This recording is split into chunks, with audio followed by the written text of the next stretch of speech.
Dumdum central জেলে বন্দী ছিলেন দক্ষিণেশ্বরের মৌসম চট্টোপাধ্যায়।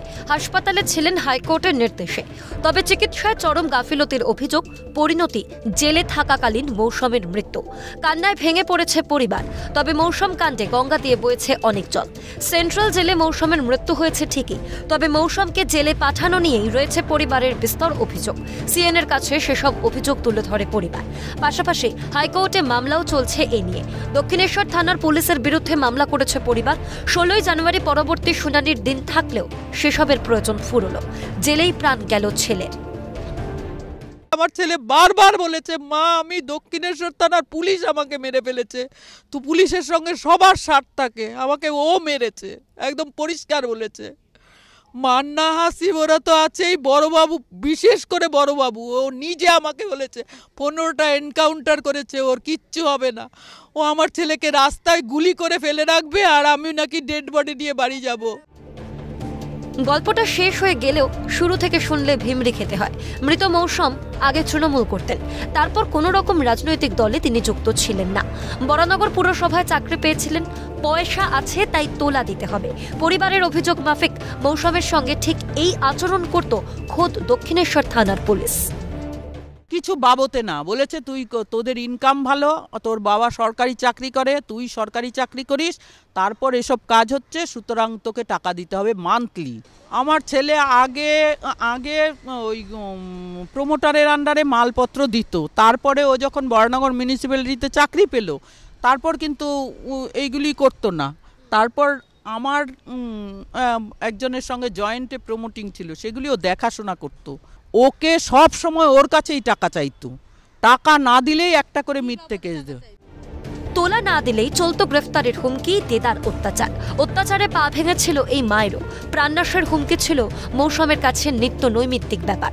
অবশেষে মিথ্যা কেস দিয়ে মৌসমকে গ্রেফতার করে দক্ষিণেশ্বর থানার পুলিশ। পরিবারের অভিযোগ এমনটাই। বললাম না, আমার পা ভেঙে দিয়েছিল বাড়িতে, আমি 4 দিন হসপিটালে ছিলাম।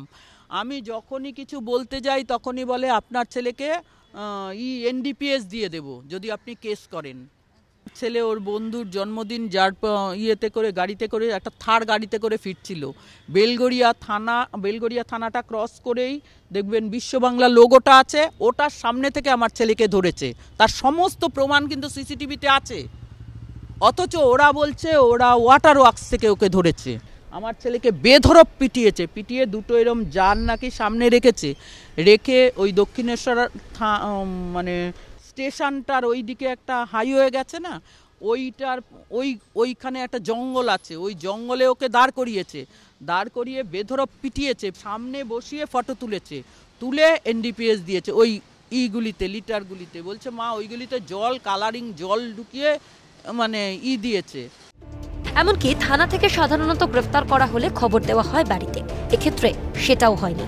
পরিবার অবশ্য কলকাতা হাইকোর্টের দ্বারস্থ হয়েছে আগেই। মাস দেড়েক ধরে মামলা চলছিলই। এর মধ্যে মৌসমের শারীরিক অবস্থার অবনতি হওয়ায় গত শুক্রবার বিচারপতি জয় সেনগুপ্ত সঠিক চিকিৎসার নির্দেশ দেন। তারপরেও চিকিৎসায় গাফিলতির অভিযোগ পরিবারের। বলা হচ্ছে পথে নিয়ে যেতে মৃত্যু।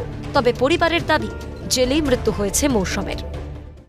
সিবিআই এটা তো টোটালি কাস্টডি ডেথ, কোনো ট্রিটমেন্ট হয়নি, জাস্ট ফেলে আমার ছেলেটাকে মেরে ফেললো।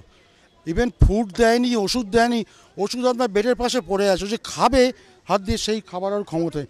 আমি তো চাই পুলিশের চরম থেকে চরমতম শাস্তি হোক, চরমতম। যতদূর যাওয়া আমি যাব, আমার এই সমস্যাগুলো মিটিয়ে আমি যাব। ইতিমধ্যে মৃতদেহ সংরক্ষণের দাবি জানিয়ে বিচারপতি তীর্থঙ্কর ঘোষের এজলাসের দ্বারস্থ হয়েছে পরিবার। হাইকোর্ট বিচার করবে দক্ষিণেশ্বর থানার অভিযুক্ত পুলিশদের বিরুদ্ধে কি ব্যবস্থা নেওয়া উচিত। এরই মধ্যে পরিবার জানাচ্ছে তাদের আশঙ্কা জেলে মৌসমকে কিছু খাইয়ে দেওয়া হয়েছে।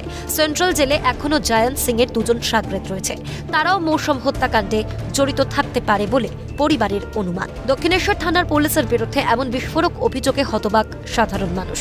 পরিবারের কথা সঠিক হলে একটা নিরাপরাধ ছেলেকে শুধুমাত্র তোলা না দেওয়ায় প্রতিহিংসার জেরে প্রাণেও মারতে পারে পুলিশ। তারা আইনের রক্ষক, গায়ে উঠতে পড়েও তা কি মনে রাখছেন না তারা?